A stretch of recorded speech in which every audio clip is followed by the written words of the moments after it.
Good morning, everyone. How's everybody doing today? Oh, that was bad. Come on, how's everybody doing today? Okay, that's better. We've got a packed house today. I'm so excited that you're here today. It is a packed house. It's going to be a very informative session, so we're going to go ahead and get started. But if you don't know me, I'm Amber Sparks with the Chamber, the Danville, Pennsylvania Chamber of Commerce. On behalf of our board and our dedicated team, it's my pleasure to extend a warm welcome to you today. Before we get into our program, I'd like to express sincere gratitude to our many innovation partners. Their commitment goes beyond conventional support, enabling us to tailor incentive packages that align their business needs with the dynamic programs and incentives that the Chamber has to offer. I am proud to say today that as of today, we have 41 innovation partners across our region. So let's give them a round of applause.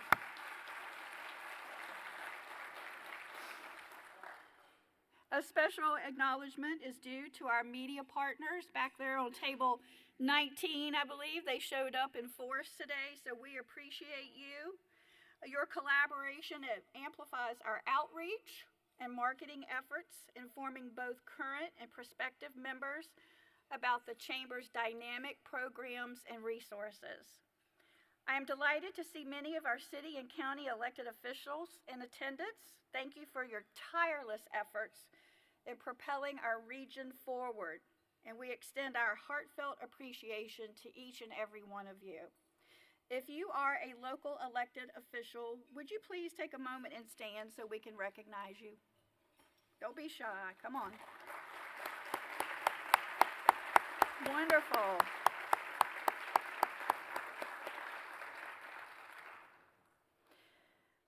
A heartfelt welcome to Brunell Thomas, President of the Martinsville-Henry County Chamber of Commerce, and Susan Throckmorton, President and CEO of the Halifax Chamber of Commerce. Brunell and Susan, will you please stand and be recognized? Come on, Brunell.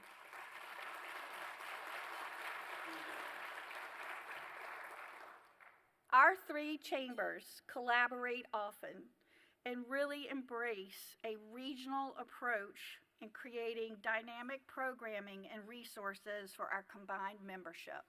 Thank you so much.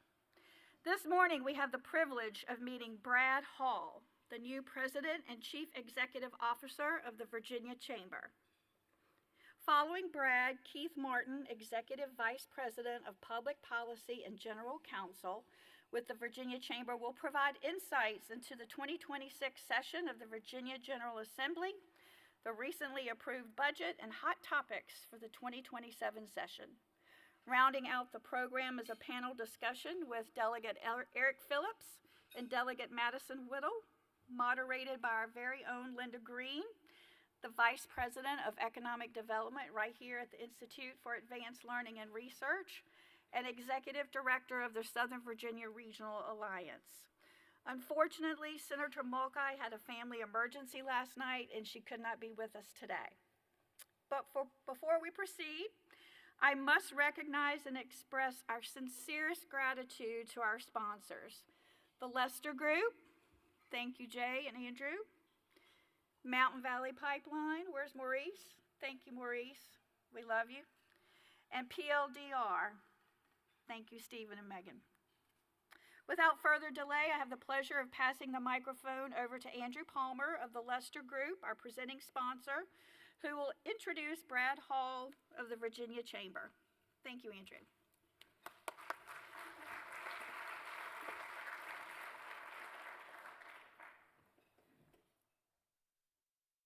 Good afternoon.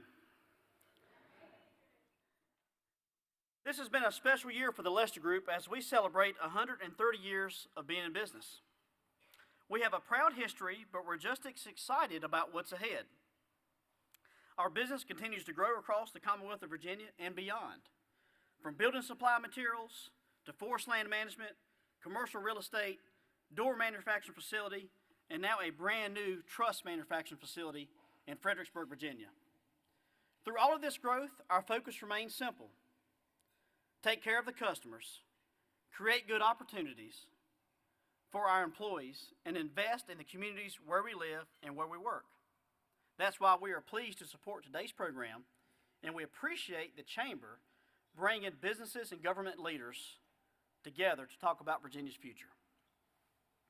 We are very excited to welcome Brad Hall today.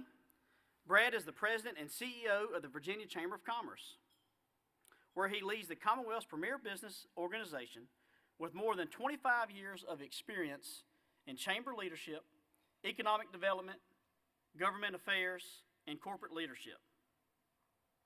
Hall has dedicated his career to advancing policies that foster economic growth, strengthen communities. Prior to joining the Virginia Chamber of Commerce, he served as Vice President of External Affairs for Appalachian Power Company, and previously led the Southeast Kentucky Chamber of Commerce as President and CEO. He holds an MBA from Morehead State University and is a graduate of the U.S. Chamber of Commerce Institute of Nonprofit Management and the University of Oklahoma Economic Development Institute. As President and CEO, Hall is focused on strengthening the Virginia Chamber's role as the voice for business, advancing Blueprint Virginia 2035, expanding member engagement, and champion policies that foster long-term economic competitiveness across the Commonwealth. Let's all give a warm Southern Virginia welcome to Brad.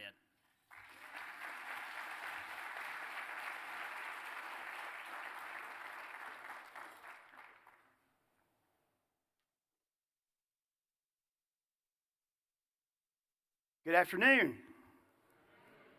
Wow. Good afternoon. Thank you. Well, thank you for having me today. Really honored to be here. I am on week 5 in this new role, so I've got it all figured out.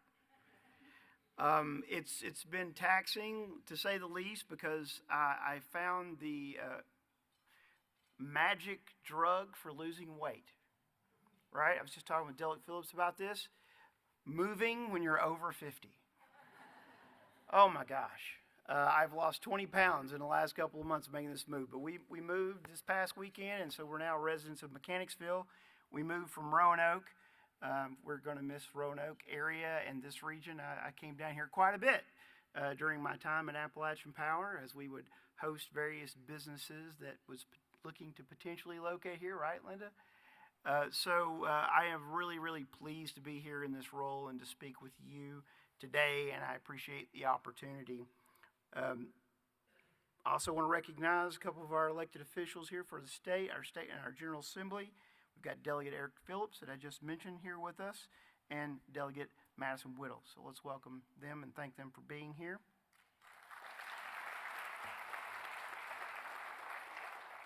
Gentlemen, we appreciate your service to the Commonwealth, and I saw a lot of elected officials locally here stand up. Thank you for your service to your community, to the Commonwealth. It's people like you who are dedicating your time and efforts so that we can have a better place to live and work and breathe and grow together. As I've traveled across Virginia over the last several weeks, and I have, I grew up in eastern Kentucky, as you heard. And I grew up in the coal fields there in eastern Kentucky. And I was just across the border from Grundy and that area. Norton, Virginia was pretty close to where I grew up, and I had family in that area. So very familiar with that part of Virginia. And over the last 9 years living in Roanoke and working at Appalachian Power, I've crossed many parts of Virginia. And now seeing it from this lens is really a good one. But as I've traveled across this area, it's become very clear to me that the strength of the Commonwealth begins in communities like Danville and Pennsylvania County. I've made it a priority to go see folks, meet with folks, hear from folks, get feedback. What does the Chamber need to do to help you grow in your communities? And I want to continue those conversations, and being here is part of that. Every region has its own opportunities and challenges, its own character, its own life, its own opportunities where you can grow. And I want to learn more about those in areas I'm not familiar with and be a good partner with all of you. The Danville, Pennsylvania Chamber, I can talk this morning, excuse me. The Danville, Pennsylvania Chamber has been an outstanding partner with the Virginia Chamber. You're one of the top performing producers of our Wise Choice Healthcare Partnership, and so we are really, really pleased to be thanking you for helping us grow that really important opportunity. The partnership is making a meaningful difference for employers throughout the region, and we sincerely appreciate your commitment to supporting it because it provides the access for healthcare for small, medium-sized businesses, especially across the state. As I step into this role, I want to briefly share kind of high level where we are headed as a chamber. First, we're going to sharpen our focus on advocacy and policy leadership. I think there's never been a greater, what's the word I want to use, concern for business policy that I'm seeing at the General Assembly. Now, we've got two great members of the General Assembly here who are pro-business. But we've seen some policies at the General Assembly that's causing concern. And so we at the Chamber are going to be keenly focused on those issues and making sure that the voice of business is heard where we have concern on those issues as they come up and as they're discussed and as they're put into the rulemaking process. Virginia is at its best when the business community is actively engaged in shaping the policies that impact competitiveness, workforce, and long-term growth. That means being more present in the legislative process, more proactive in policy development, and more aligned with local chambers and industry partners across the Commonwealth. Second, we're going to be committed to growing and strengthening our membership across the state. We need to grow as a chamber, and growing means our business gets stronger. Many of you in here, I assume, are members of this wonderful chamber here locally, and we ask you to keep that your priority. And secondly, we ask you to join our chamber because we together can be a much stronger voice for business. And third, we want to continue to elevate and strengthen our Wise Choice Healthcare Alliance. This is a great opportunity for small and medium businesses, especially as they can get better access to healthcare. Along the way, it helps the local chamber and it helps the state chamber. This event is a great example of why chambers matter, and we appreciate your participation in the event. The General Assembly session now is concluded, and Virginia has a new budget in place. While these headlines may be behind us, the work of building a stronger, more competitive Commonwealth is just beginning. The conversations we are having today are essential because they help bridge the gap between policy and the real-world experience of employers. They ensure that business leaders have a voice in the decisions that shape Virginia's future and help inform the priorities that will emerge for the 2027 legislative session. That collaborative approach is exactly what drives Blueprint Virginia 2035, the Virginia Chamber's Foundation's long-term strategic plan for the Commonwealth. Blueprint was developed with the input of more than 10,000 Virginians. We did a roadshow across all of Virginia. I think we hosted one right here, as a matter of fact, and we appreciate that feedback, that engagement across our industry councils, and those are driving the policy decisions that we are going to work on with our legislators in the General Assembly as we begin to put the blueprint implementation into process. We're starting to see results from our long-term focus, and we're going to remain focused on those goals. This year, Virginia climbed back to CNBC's top 3 states for business, earning the number 3 ranking. It's a great moment to celebrate. We went from number 4 to number 3. However, let's keep in mind that those rankings are based on things that happened in 2025 and back, not in 2026. So some of the actions in the General Assembly in 2026 are what I would say wave a flag of caution. There's some things there that will create a challenge for Virginia to stay in the top 3 for the CNBC rankings. Now, why do we focus on these rankings? When you talk to site selectors, when you talk to industries that are looking to locate in the Commonwealth of Virginia, these rankings matter to them. And so we want to keep Virginia performing well in those rankings, and Virginia does really well in some rankings, and obviously we would not be number 3 if the state was not working together to perform well. But we dropped in some key rankings this year, and those rankings cause us caution for what could happen in the coming years. So let's keep that in mind. If Virginia is going to remain a top-tier state for business, we must be just as intentional, just as coordinated, and just as committed to continuous improvement as other states around us. The top 5 states around us, well, the top 5 in the CNBC rankings, and many of them are around us, the margin for the scoring is quite small. So that's why you see the rankings jump up and down in that top 10 category, and CNBC changes their metric weighting every year. This year, Virginia benefited from the fact that the metric weighted the highest was infrastructure, and Virginia ranks number 2 in that. Virginia does a great job in infrastructure. If they change that weight next year, what does that mean in rankings? We'll see.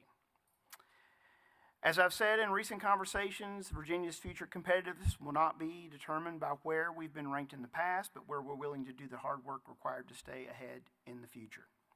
One of the most important areas of focus for the Chamber is the regulatory engagement process.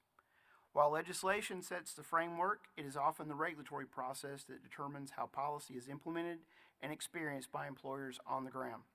That's why it's so critical for the business community to remain engaged, not just during the legislative session, but throughout the process, including the regulatory process. Our goal is simple: to ensure that once public policy is shaped, the implementation phase remains practical, predictable, and aligned with the intent of the lawmakers and the needs of the employers.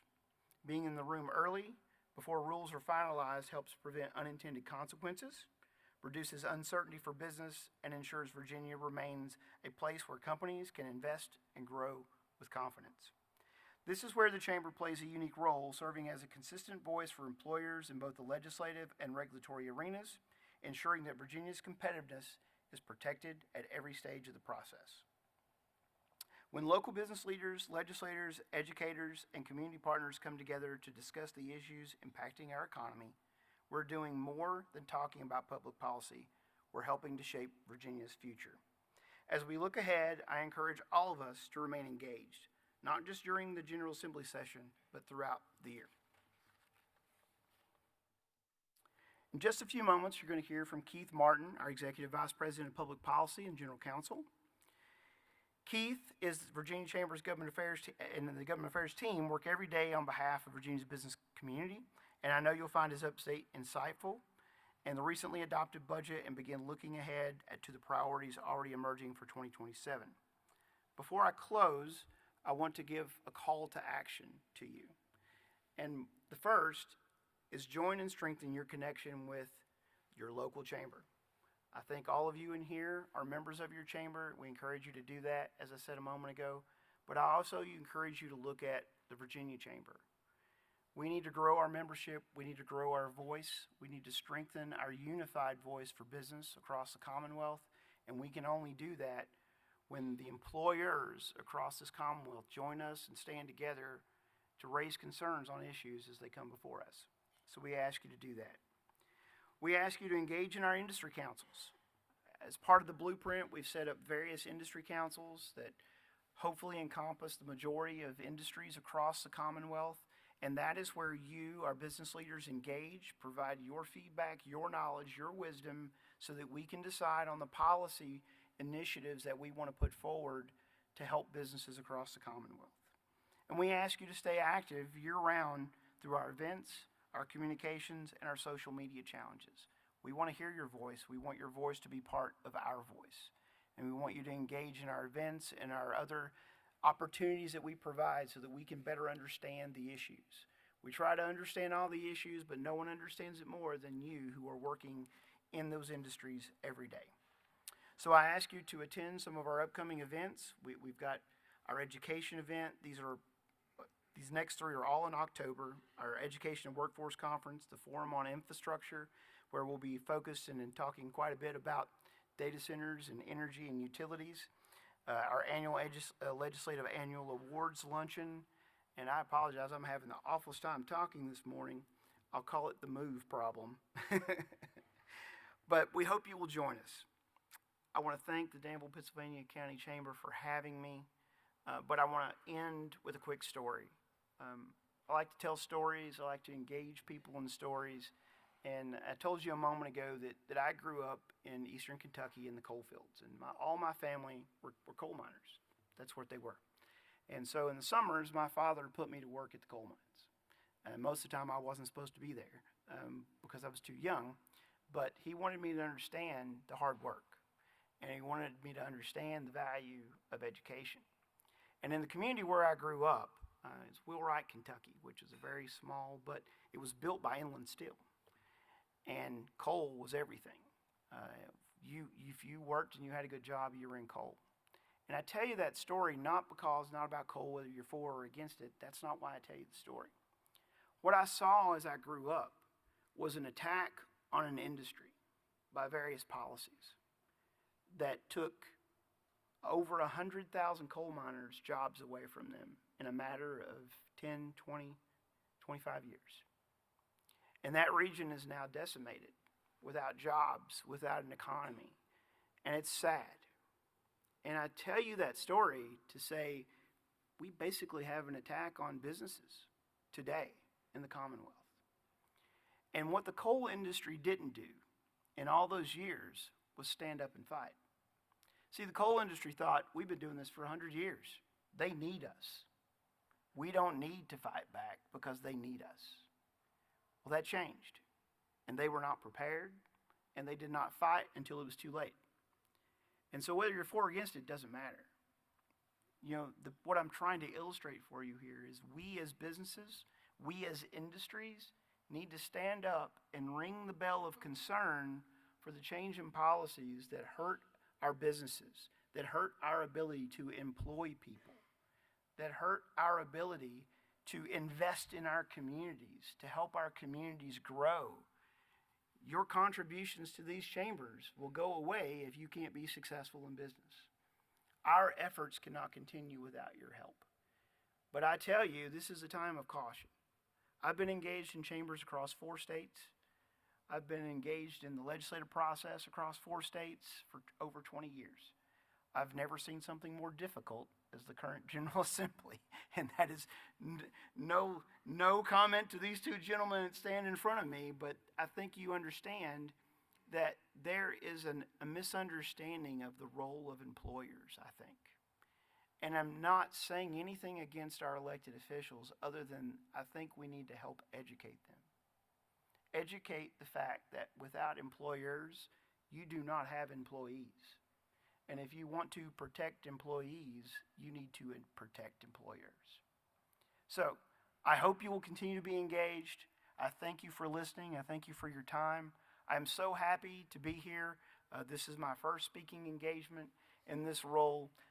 Let me take a moment and introduce Keith as I close here, because he's going to go over some of what came out of the General Assembly for you. But please, let me introduce Keith. He is, as I said, our Vice President of Public Policy and General Counsel for the Virginia Chamber. He brings more than 25 years of experience in public policy and government affairs. He most recently was our interim CEO. Hannah from our staff is here, and others. As we went through a leadership transition at the Chamber, they were steadfast. They kept things moving at the Chamber, and I'm greatly appreciative for that. So, Keith, thank you for being in that interim role, and please welcome Keith Martin to the stage.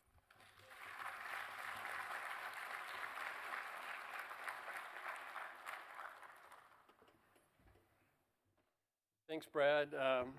We're really excited about your leadership and glad you're the president, and we're looking forward to working collaboratively and implementing your vision for Virginia and the business climate in Virginia.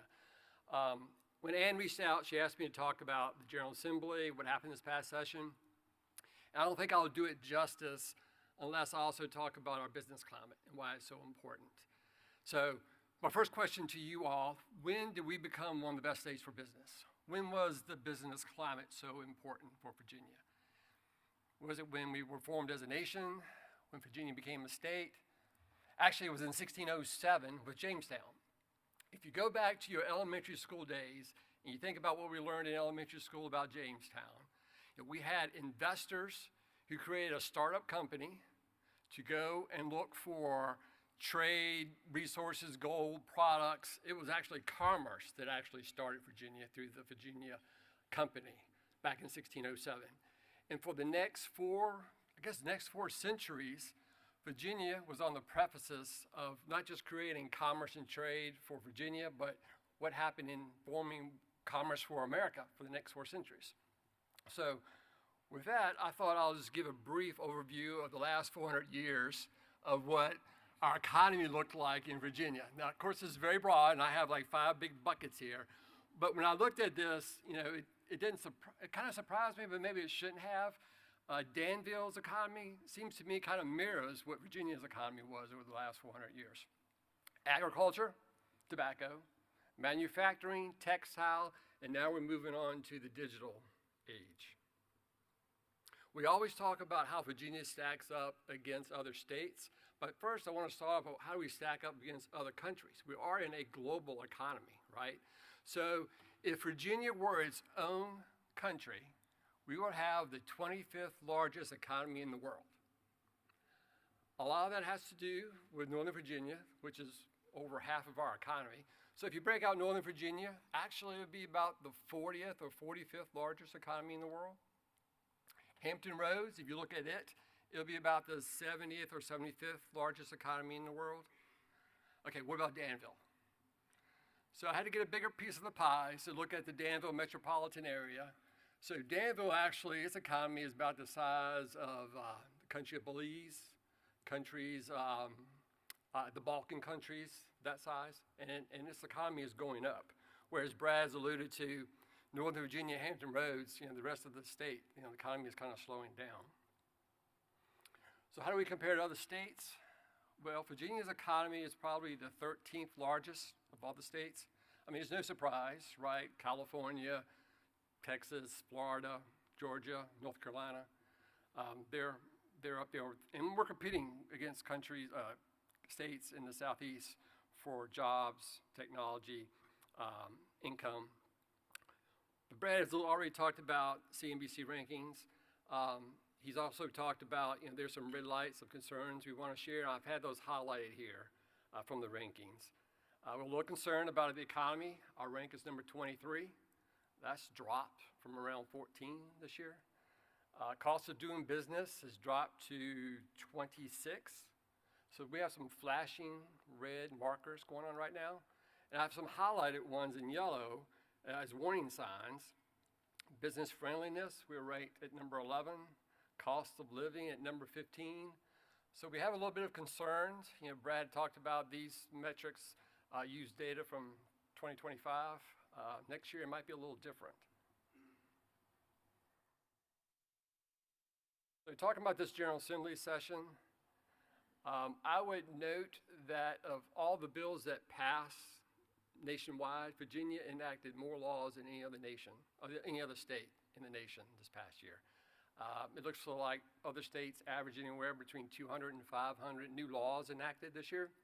Virginia was well over 1,000. So for the next 3 hours, I'm going over all 1,000 bills. I'm just going to highlight a couple of top things that we think are important to our business climate. And I would just note, our core pillars had held this year. We were a little concerned about right to work. That is a topic that's come up that I'm concerned about, whether or not we can keep right to work and at-will employment.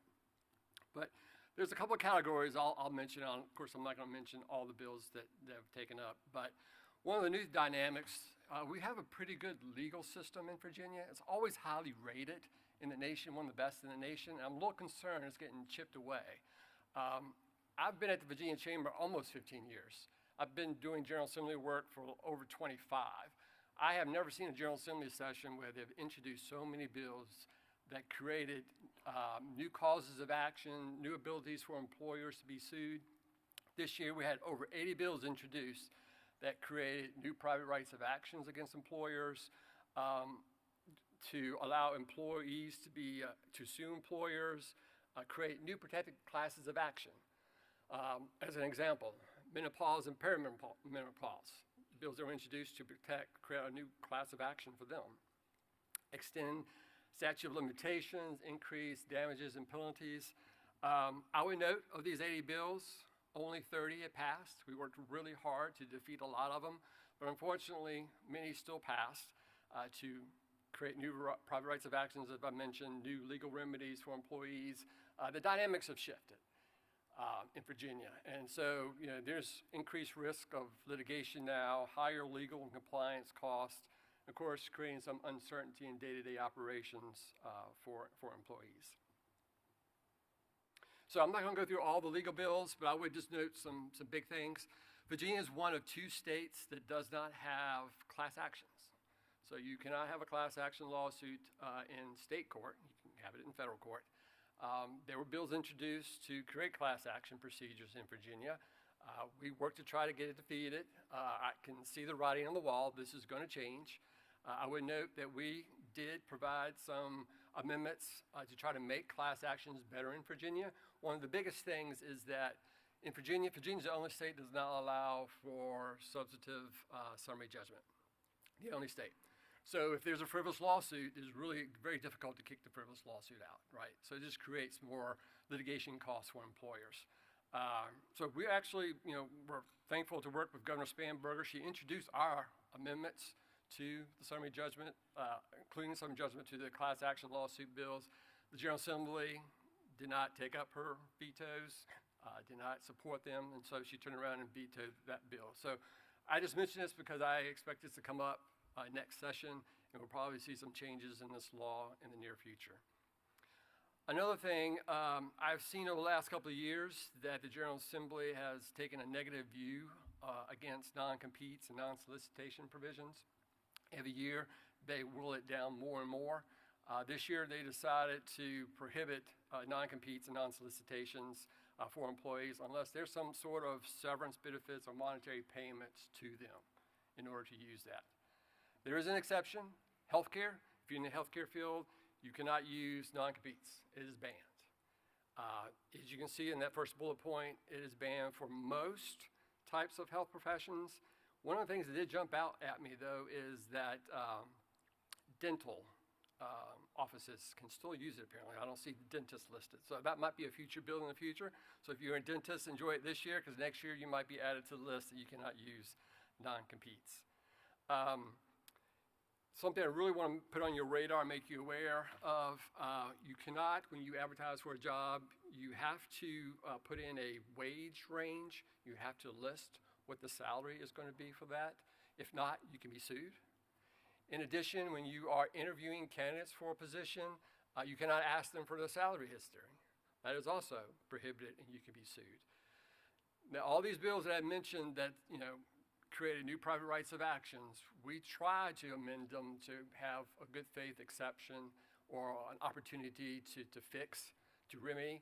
This is the only bill where they actually adopted that amendment. So if you're an employer and you do this by mistake, you have an opportunity to cure, to fix it, to avoid lawsuit. But I do want to note that most other bills do not. There's a civil liability to a lot of this. There's also bills that were passed that minimize independent contracting. That is something else that's been viewed negatively by the General Assembly. So the assumption now is that all employees are workers of the company and they are not independent contractors. And if they are, it's incumbent upon the employer to prove otherwise. And of course, there's triple damages, civil suits. There's even a class action provision against employers if they do this. So it also applies to wage and hourly violations. So that was a legal piece of it. I think, I told Brad, I think this past session we spent 70% of our time, staff time, working on employment and labor issues. There was a lot in this regard. There's a lot of issues, a lot of things that have popped up that's going to keep your HR person, in-house counsel person very busy over the course of this next year, updating HR manuals and things of that nature. So one of the biggest things I want to make sure you're aware of that Virginia created a paid family medical leave program. It'll allow your employees to take up to 12 weeks of paid leave per year. This is in addition to the federal FMLA. It covers things from births, adoptions, foster placements, serious health conditions for you and your family. I would note that it went a little bit further than that in what we see in the federal law, in that if there is someone residing in your home and you have a close relationship with that person and there is an expectation you provide them care, that is also included in this definition of a family member. So it's pretty broad on how you could use it and when you could use it.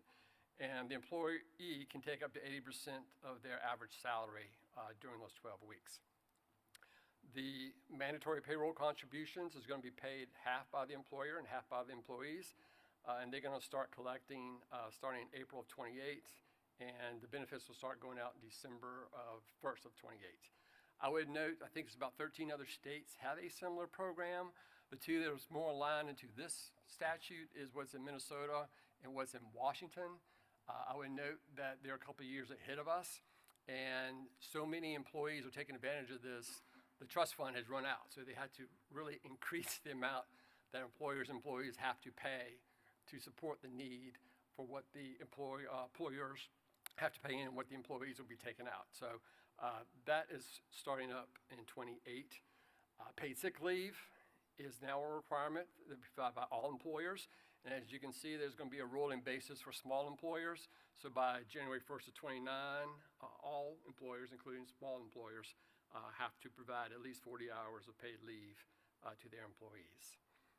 And of course, minimum wage is going up to $15 per hour by January 1st, 2028, and it's going to be tied to inflation thereafter.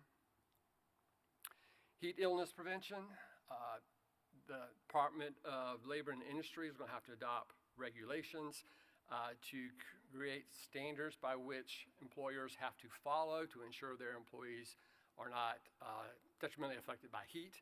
Of course, this is going to have a big impact on the construction industry, restaurants, agriculture, warehousing, manufacturing. They have started that process, regulatory process, and if you are in these industries, I ask that you provide comment and input, because these are very important regulations that they're going to adopt. And then there's a couple things I want to bring to your attention from this slide. If one of your employees is a volunteer emergency responder, he or she now has the authority to leave work at any time that they get called, and you cannot fire them, you cannot discipline them, but they do have to use leave, their own personal leave, to take that time they leave to go to respond to an emergency event. And then I just mentioned the last one, of course, there's going to be a legal cannabis market starting in 27, so your employees can legally take cannabis, and so that might affect your work culture there. Moving on to tax bills, there were over 100 tax bills introduced. A lot of them failed, all of them failed actually, but there's a couple of them I want to bring to your attention, highlight just some of the things we may have to face in the future. One of them is a 10% income tax on incomes over $1 million.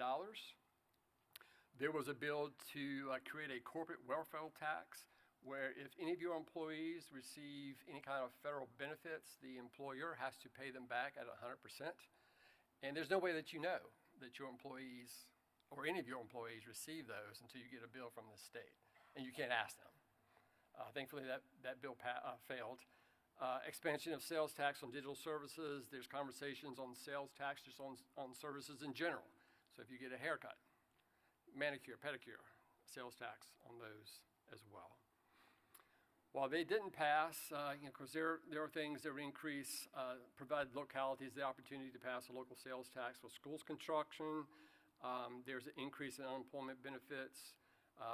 I would note that deconformity from the federal One Big Beautiful Bill Act, there are a couple provisions in there that will allow employers to take advantage of capital expenses, researching, interest deduction. Unfortunately, the state decoupled from that, and so employers cannot take advantage of that immediately. They have to amortize or do it over a number of years. And unfortunately, I've already heard from one employer who decided to have manufacturing placed in a different state because these provisions would cost them millions of dollars. So to piggyback on what Brad said, advocacy matters.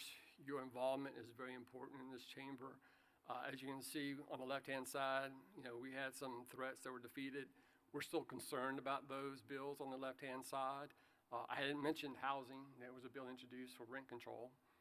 And then on the right-hand side, there were some challenges that were enacted, and I haven't mentioned the regional greenhouse gas either. So from this point, I just want to highlight a couple of things. Of course, data centers are the topic du jour. We're going to see them take up a lot of oxygen in the next General Assembly, from things about electricity usage, water usage, noise, things of that nature. Child care, The Virginia Chamber partnered with the Virginia Early Childhood Foundation and the Richmond Federal Reserve to do a survey. Over 80% of employers in the state are impacted by child care in that it affects hiring, retention, and employees leaving work. So part of that, to try to address those issues, the General Assembly passed a employee child care assistance program, which put aside about $25 million to create a public-private partnership where the government and the private sector partner to try to address these child care issues.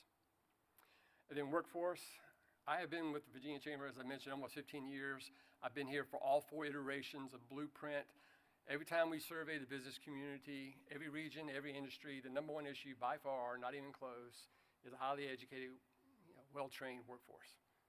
And so some of the things the General Assembly is looking at, and we're working with the Danville Chamber, the Virginia Chamber, is employee retention, attraction, internship, apprenticeship programs, things we could do to grow our talent pipeline. So those are going to be some topics coming up. And then, of course, I didn't want to leave without letting you know about some regulatory activities that are currently happening. I've been doing this for 25 years. I have never seen such a busy summer with regulations. All those bills that I've told you about, they're going through the regulatory process. It's important that you participate, provide input, comments on how this impacts your industry, how it impacts your company. Everything from paid family medical leave, paid sick leave. They're even looking at updating the environmental justice permitting, which would expand it to make it more difficult to get permits.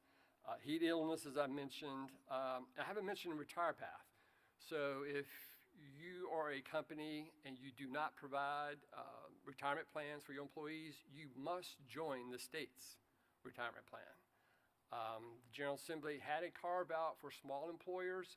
This past session, they eliminated that. So even small employers now have to join or provide retirement plans. And if you don't provide your own, you have to join Retire Path moving forward. So a couple of takeaways. I'm a little concerned about the increased risk of litigation. All these bills that get passed, there seems to be some private rights of actions that get added to allow employees to sue employers, also creating higher cost compliance. So your involvement is very important. Your voice is very important, so we want to encourage you to be involved. And so what can we do to do that? One of the things I want to talk about, in addition to the General Assembly activities, is a couple of polls. This shows that America's confidence in our major institutions are on a decline. As you can see, whether it's federal, state, news media, big business confidence is around 15%. But I do have some good news. So there are 2 main things, 2 institutions that the public still has a lot of confidence in and supports highly. One is small employers with about a 90-95% support rate, and chambers. So the Harris poll recently identified 81% of Americans say their local chamber is a trusted partner for business. 90% believe chambers play an important role for the local economy, and 64% think they're more likely to do business with someone who is a chamber member. So it's important that you be a chamber member, recruit other businesses to be part of the chamber. Why? Well, as you can see, we are competing regionally, we're competing nationally, and we're competing globally for jobs, talent, and investment. So your involvement is very important in that. So it's incumbent upon us to maintain what we started in Jamestown. I hope you would continue your involvement with this chamber, recruit others to join the chamber, and again, participate. Your voice is very important. And you also have an opportunity to talk to some great legislators who are here with us today, and I know they will be willing to talk to you and hear about pro-business issues.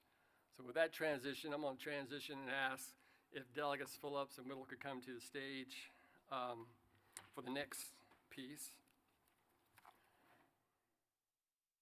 So I would like to take this opportunity to introduce the next panel.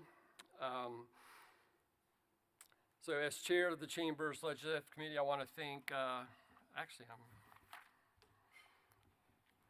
want to ask Linda Green. Oh, there you go, Linda. Linda, thank you for coming to the stage. Linda is an integral part of our community, bringing her wealth of experience that spans federal, state, and local levels, both in public and private sectors. Linda has served as the IALR's Vice President of Economic Development, as well as the Executive Director of Southern Virginia Regional Alliance since October of 2016.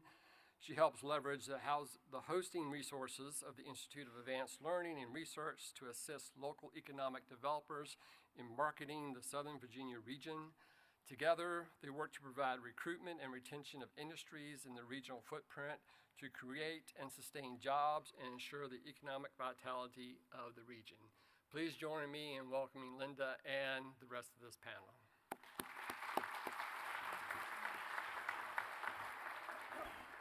I'm not sure about you all, but after hearing the Chamber's remarks, I feel like we could take away all our questions and just let our panel respond to what they've just heard. That was terrific, and thanks so much to both Keith and to Brad for your remarks leading into this. As chair of the Legislative Committee, there are other committee members in the room. Please raise your hands high because they work with the Chamber in developing questions, developing what we do to prepare for these events. We appreciate our delegates, and to both Delegate Whittle and Delegate Phillips, thank you so much for being with us today. I know that there are probably a lot of other things you would like to do with your lunch hour, as opposed to fielding these questions. Oh, no, they said they love it. Lunch with you is on their agenda. So with that, we're going to ask some questions, move quickly through those, but then allow you all to ask questions if we have any time at the end. I also want to mention Congressman McGuire was with us but had to leave for a tour, so he said to please share his greetings. I also will mention that, again, Senator Mulcahy was supposed to be with us and had an emergency and was not able to join us. So with that, we're going to leave the pressure on the every 2-year elected delegates who feel that pressure each and every day. And I'm always reminded that their report card comes up every 2 years, so they get regular reporting on their metrics. Delegate Eric Phillips is a businessman, entrepreneur, and I've got a detailed script on each one of these, but what I'm going to say is a little bit off the script. So I know that their staff people have worked hard on these, but when you talk to Delegate Phillips, you'll find he's a rising leader in the General Assembly. He's now within the House Republican caucus, and that's a very powerful position. But his committees are where he serves us each and every day. His commitment to service extends beyond those committees, but within the committees, he works on some key issues for each of you all. They include extra service to Chairman of the Martinsville Economic Development Authority, the Virginia Tobacco Region Commission, our Tobacco Commission, and he serves on their executive committee as well, the Virginia Housing Commission, the West Piedmont Higher Education Center Board, and several other state and local board and commissions. So not only are they working legislators, they also are civic-minded legislators, and they serve in their committees that we're all going to hear more from in a minute. Delegate Madison Whittle. Delegate Whittle was elected to the Virginia House of Delegates this past year and went on board in January of 2026 to serve us. At the House of Delegates, he serves on the Courts of Justice Committee and the Criminal Subcommittee. He also serves on the Education Committee and Early Childhood and Innovation Subcommittee. In addition to that, the service areas for both of these, most of you already know this, but when you look at the service area that Delegate Phillips serves, he serves most of Pittsylvania County and Henry counties and the city of Martinsville. I'm very proud to do that. Then when you look at Delegate Whittle, he comes right in and works side by side, so you often see them both at the same events because the employees and employers are from both areas. So you see Delegate Whittle representing the area that includes all of Danville, and he also includes part of Pittsylvania County and Halifax County. So we have all of our chambers represented today, honoring the delegates that serve all or parts of their region. Thank you all for doing that. With that, we're going to move straight into questions.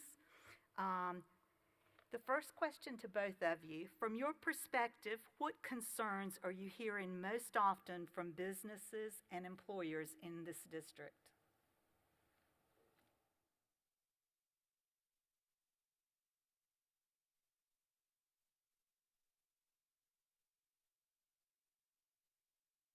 And the microphones play Okay. with you. That's all right. So what I'm hearing from most business leaders is the regulations that are coming through are making it extremely expensive to do business in Virginia. You can look at a simple thing as a Landlord-Tenant Act, which will cost the tenant eventually $100 more a month for the landlords straight across the Commonwealth to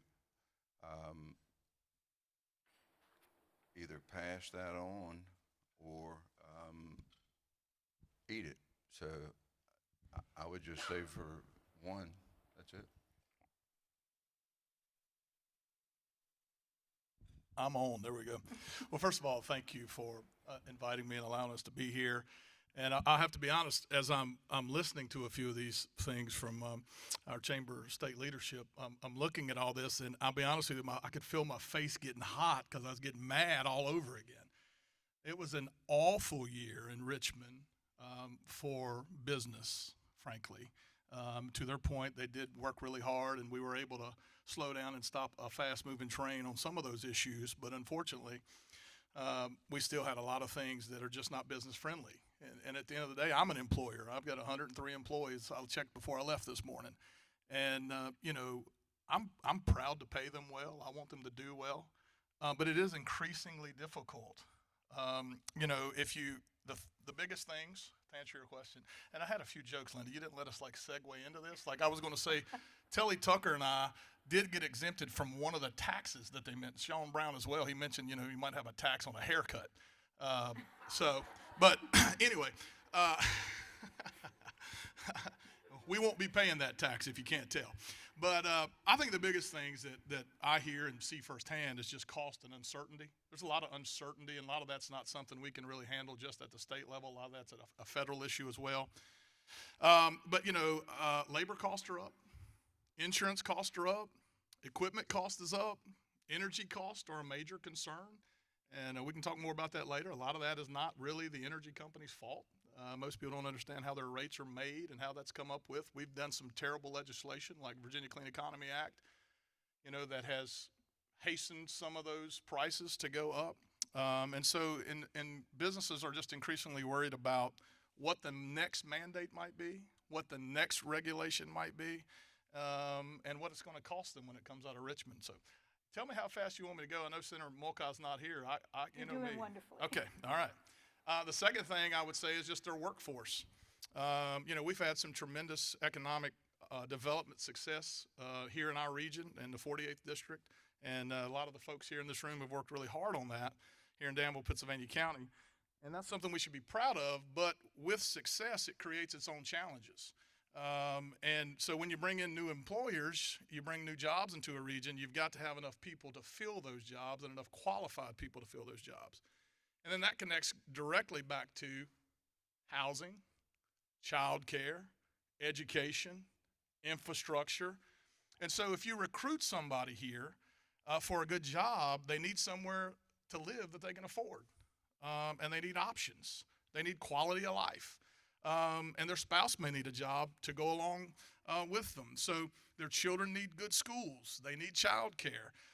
They need broadband. They need reliable utilities. They need all these things. So I think we've kind of started to look at economic development more holistically, more than just recruiting a company. But our next phase has to be building the community around those economic successes that we've already created. And I know we're doing a lot of that, especially in the city of Danville and some of the other areas. But I'm going to hush there, but we could go on and on for a while. Well, actually, he doesn't have to hush because the next question leads right into the things you both just mentioned. Employers continue to talk about workforce challenges, and I know it's something that's hitting everybody in this room in one way or another. What initiatives do you believe could make the biggest difference in attracting, retaining, and developing talent in Virginia? Madison?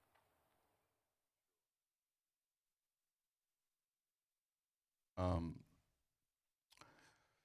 so the programs that y'all have at the institute here, which is the naval training program and uh,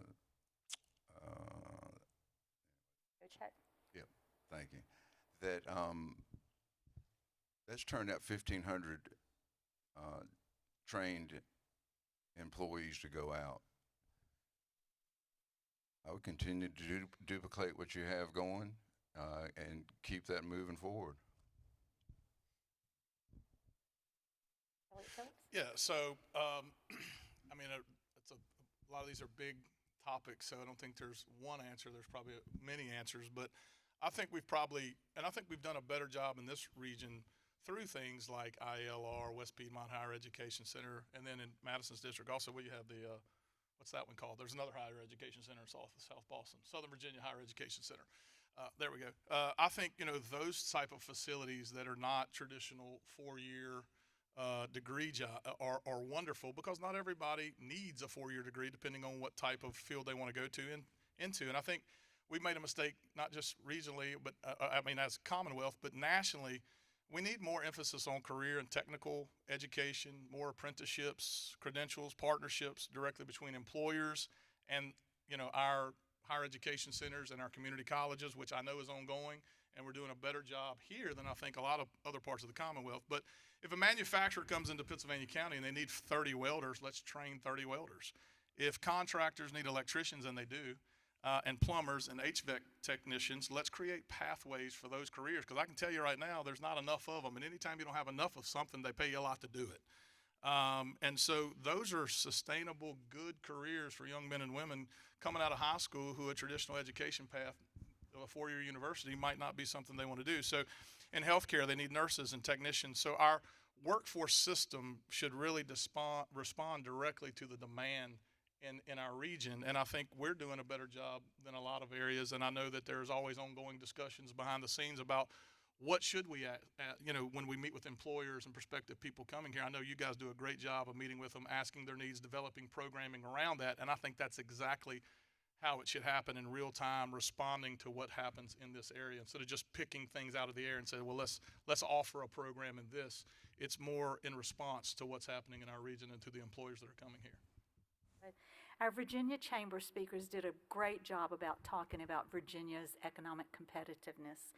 When you think about the emerging challenges or opportunities, a lot of which have been mentioned here today, that Virginia needs to address, how do we remain economically competitive?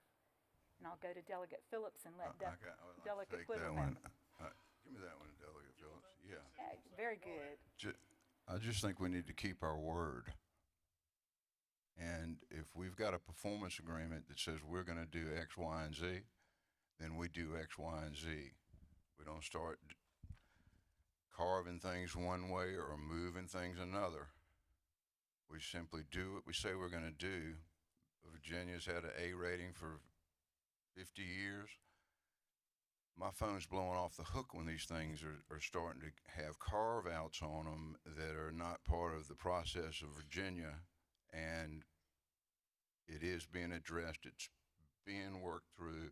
I feel like it has been to a certain point. You got to keep your word. Thank you. Yeah, I think, well, just to kind of piggyback a little on what Delegate Whittle said, I mean, obviously, that was a big part of our budget battle this year, is whether we were going to keep some language in the budget or out of the budget. It was obviously very important to our region, whether they did or they didn't, because of some pending deals that we had going on. But there were already deals that had been made that were dependent upon that same carve-out, as he called it. And so I do think, to his point, it is important when you're in business and you make a handshake with somebody to do what you say you're going to do. But I would say for me, and I say this everywhere I go, so if you hear me talk much, you're probably tired of hearing it, but I think energy is probably at the top of my list. Economically, and economic development increasingly depends on whether or not you can provide enough affordable, reliable electricity. So advanced manufacturing, data centers, other major investments require tremendous amounts of power. And that's an ongoing fight you're going to hear all over the state and how we do that. And frankly, the Commonwealth has hamstrung themselves by bad policy, in my opinion, on making that easier for us to do. But I think Virginia does need an all-the-above energy strategy that recognizes and prioritizes reliable, dispatchable generation, and that should include, and you heard it here, it should include combined cycle natural gas plants. It should include nuclear, while incorporating renewables where they make economic and operational sense. So reliability and affordability, though, have to be first and foremost and be part of the conversation. I think secondly, if I can keep going, Linda, Senator Molka's not here, so just give me her time. The second is housing. We spend a lot of time in Richmond talking about housing. We spend a lot of time here in Pennsylvania County talking about housing, and in Martinsville and in Henry County and throughout this region. So I think housing is quickly becoming one of the biggest economic development issues in Virginia and really nationwide, but particularly in growing rural regions like ours. So I think third is protecting Virginia's business climate. And unfortunately, as we just saw a great 45 slide presentation on what a terrible job the Commonwealth is currently doing on that, that's something we could really improve on, because we compete with North Carolina, we compete with Tennessee, we compete with South Carolina and every other state every single day. And so when these businesses are looking for where they're going to locate, they look at taxes, they look at regulation, they look at energy cost and energy availability, they look at workforce laws. They look at overall cost, the cost of doing business. And so before they invest $100 million, or in our case, $100 billion, we need to remember that capital can cross a state line pretty easily.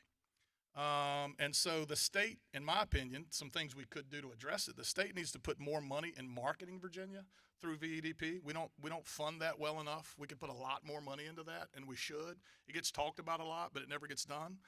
And we need to really fund our Site Ready program in Virginia to continue to be able to develop things like the Berry Hill Mega Park. And we don't fund that well enough, comparatively speaking, to a lot of our neighboring states that we're starting to see businesses move south out of Virginia when these competitive deals come up. I mean, Henry County just recently lost one to Alabama. And so they're doing a lot more to incentivize development, and they're doing a lot more to prepare early on for development. I'm going to give a friendly shout out to my former colleague, Councilman Delegate Marshall, who one of the things he did that shows you what we can do legislatively is created a bill to allow power access to come into these parks before they're completed, right? And so he worked with Appalachian on that, and they were able to get the facilities there to be able to bring businesses in, because that's the other thing, is speed to market. They want to come in, the site needs to be graded, it needs to be ready to build on, it needs to have all the infrastructure in place, and that costs money. And in Virginia, it takes legislation to get a lot of that done. So something simple like what he did, though, has been replicated all over the Commonwealth, and really it's brought hundreds of billions of dollars into our economy. And so we can have a big impact when we get it right. So Delegate Whittle, on the housing question, what can we do in Virginia, aside from the things that have been mentioned, to encourage the construction of more affordable and workforce housing? So I feel like with the Berry Hill Mega Park, you get this group in there and landed, that the track builders that I've spoken with in Richmond and around 2 years ago, previously on council, they were hesitant to come in and invest the money, even though we are moving at a breakneck pace for Danville and Southside, that they're coming. And we get this thing settled, get it put in, and I think that the track builders will come in and continue to build. I know Danville has a road reimbursement program of some sort to build their, they look at every avenue that they can, and that I just think if we get this last deal on the ground, that they will come. Go ahead. Yeah, I think that is a valid point. I do, I speak with, there's a 1,900 home plan development in my district. I actually spoke to one of the investors there last night and trying to keep them moving along. That is one of the things about bringing in a larger building like a Ryan Homes or a Pulte or anything like that is they have been waiting on some of these deals to finalize and construction to begin. And so I called him and said, well, I don't know if you've been over there, but construction has begun. So I'm ready to see you start moving some trees and putting in some Concrete's entrances. down. Concrete's down, right? So, we're removing that barrier, hopefully. You have another one right there at Vandola, which is not in my district, in Madison's, but I talked to him recently as well. And so there's a lot of proposed things. And that's what their excuse has been up to now. But I can tell you, our Board of Supervisors members took a lot of heat over approving some of those things, and we've got them approved, and now they need to perform. And so as your advocate, I'm making that clear to them as often as I can. But I would say on housing, I do think that it's an economic development issue, and you can spend millions recruiting employers and millions recruiting employees, but if their workers can't find a house within 30 minutes of their job, we've only solved half the problem because we have to keep the people as well. And so I think Virginia, as the Commonwealth, we need to look seriously at helping to grow our rural communities with the infrastructure cost. And so I talk about this everywhere I go as well. I build, I've got 4 houses under construction right now. I do it just as a hobby. I know I need to find new things to enjoy life with, but and so the infrastructure costs associated with building are very expensive. Getting water, sewer, those things to a development is extremely expensive. And so same with roads. Roads are $1,800 a linear foot right now to build a private road. So if you look at those costs divided across a 40 or 50 home development, which in our area would be a decent size little development, can you make a project financially feasible? And that gets really tough. That's the thing. When we talk about affordable housing, I will tell you it's hard to build anything affordable right now because costs are so high, and particularly infrastructure. So one of the things I did this past year, and unfortunately it crashed and burned, but I did put in a rural infrastructure fund specifically to do that, to help communities in rural areas. It was $50 million, which wouldn't touch the need, but at least it starts something to help them when they have a development come in to defray the cost by having grants available to put in water, sewer, and roads. Even the studies on roads and things like that can be millions of dollars. And when you have to, again, Northern Virginia may have a community with 500 homes. It's a whole lot easier to defray those costs over 500 homes than it is to defray those same costs across 50 homes.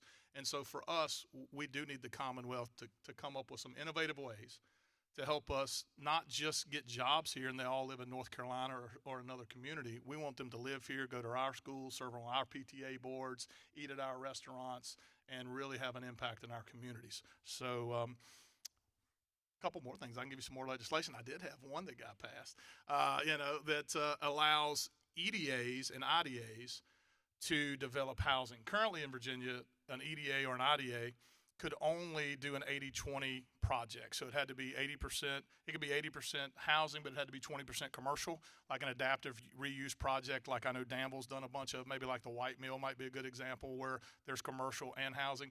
This would allow EDAs or IDAs who can issue bonds without public hearings and things like that can move a little faster to be able to even go out, buy land, get grant money from tobacco or whoever to get infrastructure, subdivide lots, and then sell lots. Like I don't want to be building things as an EDA or an IDA necessarily, but I do want to get buildable tracts of land available. So that's available to whoever's IDA and EDA in here. If you want more information, look up the bill. Now I've got 2 specific quick questions for each of them. Delegate Whittle, your legislation has touched on energy, workforce development, and health care licensing. So you've looked at some specific areas. What is the most important step Virginia can take to help regions like ours work on their workforce gaps?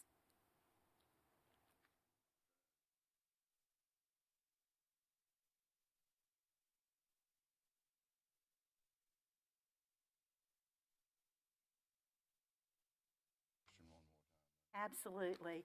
From your legislation that touched on energy, workforce development, and health care licensing, you looked at some unique ways to touch workforce gaps. What is the most important step that Virginia can take to help a region like ours fill critical workforce gaps?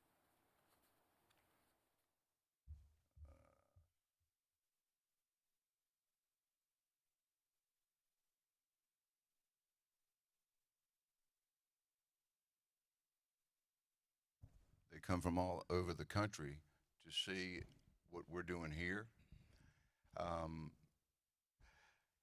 I like the idea that we've reached back into our high schools and are training them there.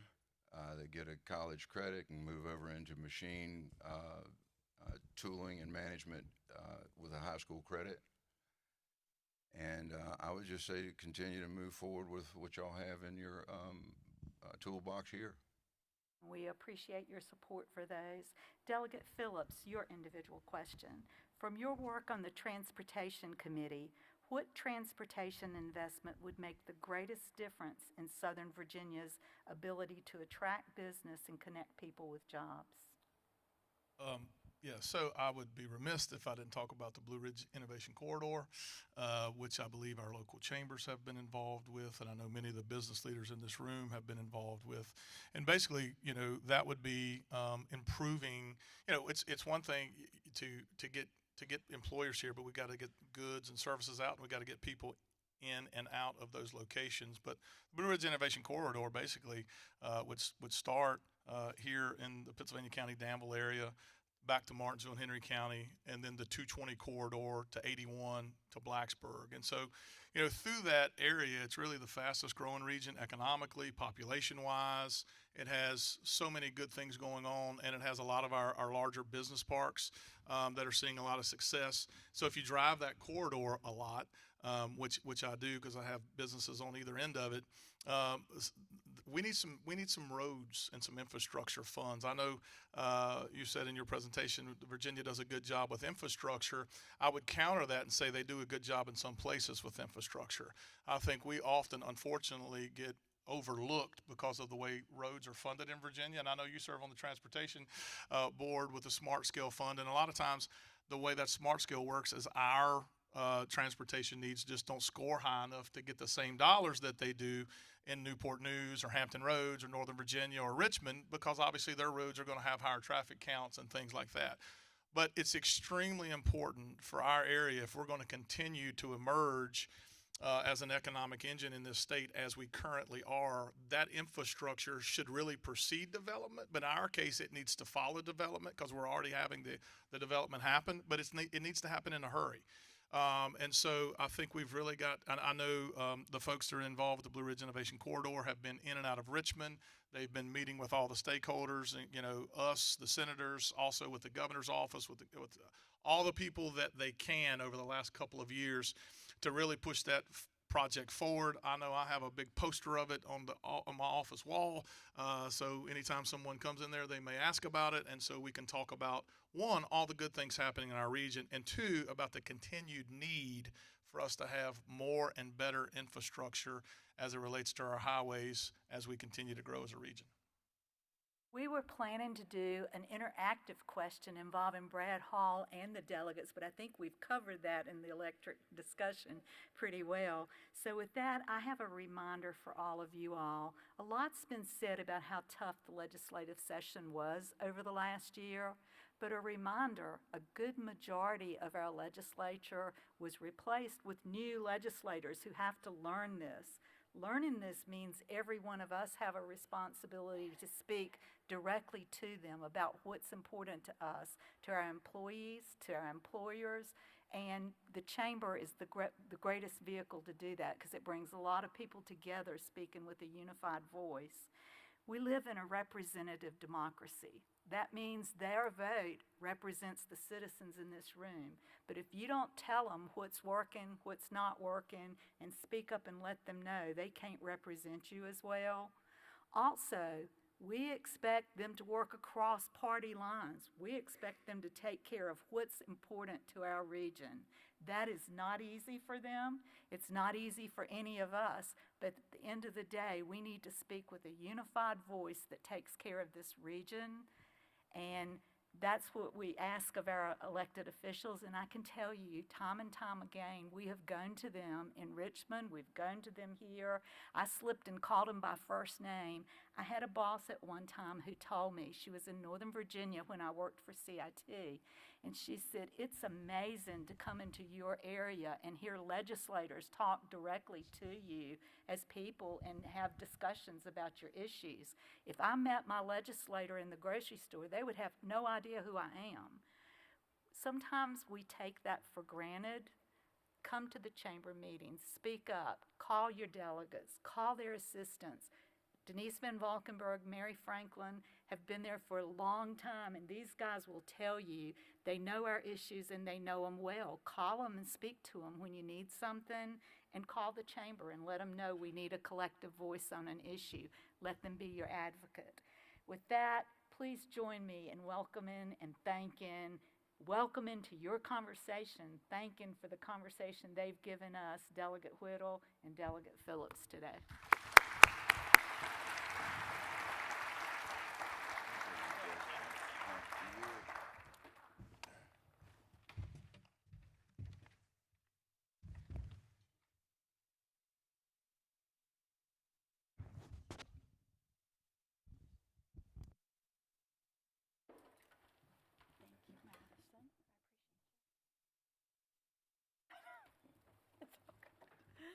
Thank you, everybody, so much for coming today. Just a couple of quick closing remarks, if you don't mind. Again, a sincere thank you to Delegate Phillips, Delegate Whittle, the Virginia Chamber, Brad, Keith. What an amazing presentation. Thank you so very much. As always, a special thank you to Kedra and Carmen, the chamber team, and Crystal Hairston, who is our special consultant. And just very quickly, I'd like to ask Hannah Emerson to come up front. She's the Deputy Chief of Staff for the Virginia Chamber. Come on up, girl. We have a gift for you.